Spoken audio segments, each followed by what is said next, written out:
پرانے وقتوں کی بات ہے، ایک ایسا گاؤں تھا کہ جس کے لوگ بڑی اچھی زندگی گزار رہے تھے۔ ان لوگوں کا سارا دن اپنے کام کاج میں ہی گزر جاتا اور ان لوگوں نے اپنے گاؤں کے مختلف حصے بنائے ہوئے تھے۔ ہر قبیلہ علیحدہ اپنے حصے کی جگہ پر رہتا تھا۔ گاؤں کو 4 حصوں میں تقسیم کیا ہوا تھا: ایک زمین کے اندر حصہ، ایک اونچی دیواروں والا حصہ، ایک جنت جیسا جہاں پہ امیر لوگ رہتے تھے خوبصورت ترین حصہ، اور ایک عام نارمل سا حصہ تھا جہاں پہ لوگ سادہ زندگی گزار رہے تھے۔ بادشاہ نیک دل تھا۔ 2 بیٹے تھے بادشاہ کے، ایک بڑا بیٹا اور ایک چھوٹا بیٹا۔ گاؤں میں سب ٹھیک چل رہا تھا اس وقت تک جب تک کہ ایک برے جادوگر کی نظر نہ پڑی۔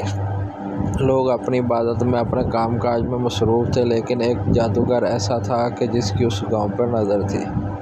وہ جادوگر دن رات کچھ ایسا کرنا چاہتا تھا کہ وہاں کا بادشاہ بن جائے۔ اس کی رکاوٹ ایک تھی کہ ایک بزرگ کی اس گاؤں پر، اس شہر پر نگرانی تھی۔ وہ اس شہر کی حفاظت کرتا تھا بغیر کسی کے کہے ہوئے۔ شروع سے سالوں سال سے وہ اس کی حفاظت کرتے آ رہا تھا۔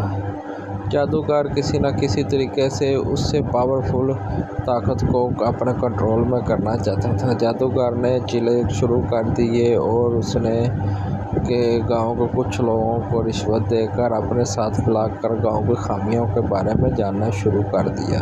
اس نے اپنے جاسوس چھوڑے اور ان کے ذریعے گاؤں کی خامیوں کا پتہ کرنا شروع کیا، اور اس کے ساتھ اس نے ایک گھڑ سوار کو بھی بھیجا گاؤں پر نظر رکھنے کے لیے۔ گھڑ سوار جاسوس بن کر پورے گاؤں کی جاسوسی لیتا اور جا کے جادوگر کو بتاتا۔ جو بزرگ جن اس گاؤں کی حفاظت کر رہا تھا وہ اس سارے معاملات پر نظر رکھے ہوئے تھا اور ایک مناسب موقع کی تلاش میں تھا کہ جادوگر اگر گاؤں پہ حملہ کرتا ہے تو اس کا مناسب انتظام کیا جائے۔ جادوگر آخرکار ایک ایسے منتر میں کامیاب ہو گیا اور اس نے ایک ایسی چیز کو اپنے کنٹرول میں کر لیا کہ اس نے سوچا کہ اب وہ کیا کرے گا کہ اب وہ اس گاؤں پر قبضہ کر کے وہاں کا راجا بن جائے گا۔ جاسوس کی بھی پوری خبر جادوگر کو مل رہی تھی اور جادوگر نے بھی اپنی پوری چال چل دی تھی۔ اب جادوگر نے بس حملہ کرنا تھا۔ اب وہ سوچ رہا تھا کہ وہ حملہ فوج کی طاقت کی شکل میں کرے یا پھر جادو کی طاقت سے کرے۔ اس نے کافی سوچ بچار کے بعد سوچا کہ وہ ایک ایسی طلسمی طاقت کو بھیجے گا کہ جو اس گاؤں پر اس کی بادشاہت کو کامیاب کرے گی۔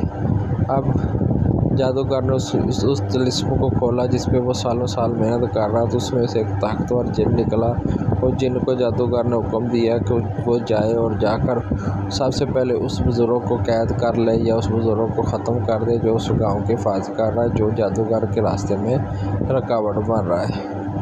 جن اپنی پوری طاقت اور پورے غصے کے ساتھ بادشاہ جادوگر کے حکم کی تکمیل کے لیے روح بدل کر جب جاتا ہے تو وہ کیا دیکھتا ہے کہ اس کو آگے ایک ایسی چیز نظر آتی ہے کہ وہ پریشان ہو جاتا ہے۔ اس کو سمجھ نہیں آ رہی ہوتی کہ وہ انسان ہے کہ جن ہے یا کہ وہ ایک ایسی طاقت ہے جو اس کے سامنے کھڑی اور اس کو گاؤں میں داخل نہیں ہونے دے رہی۔ کچھ ہی دنوں بعد وہ اپنی شکل تبدیل کر کے پھر جاتا ہے تو اس کو اس بزرگ کا سامنا کرنا پڑتا ہے کہ جو اس کو اس گاؤں کے نزدیک جانے کی اجازت نہیں دیتا۔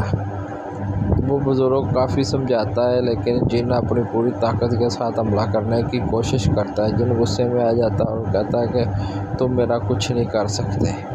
بزرگ کو اس بات پر غصہ آ جاتا ہے اور بزرگ اس کو سمجھاتا ہے کہ چلے جاؤ نہیں تو تمہاری خیر نہیں۔ وہ جن نہیں مانتا تو بزرگ اس پر کچھ ایسا منتر پڑھ کر پھونکتا ہے کہ وہ جن دیکھتے ہی دیکھتے ایک الو میں تبدیل ہو جاتا ہے۔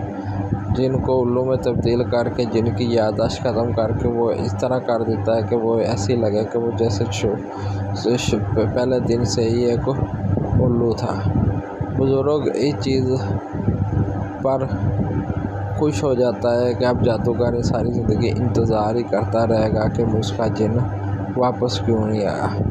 بزرگ پہلے تو سوچتا ہے کہ اس الو کی گردن اتار دے، بعد میں اس کو ترس آ جاتا ہے کہ وہ کسی کا قتل نہیں کرنا چاہتا بلکہ صرف گاؤں کی حفاظت کرنا چاہتے ہیں۔ تو اس کے ساتھ ساتھ اب بزرگ نے سوچا کہ اب اس الو کا کیا کرے، تو وہ اس الو کو اپنے ساتھ لے جاتا ہے اور اس کو ہمیشہ کے لیے اپنے پاس رکھ لیتا ہے۔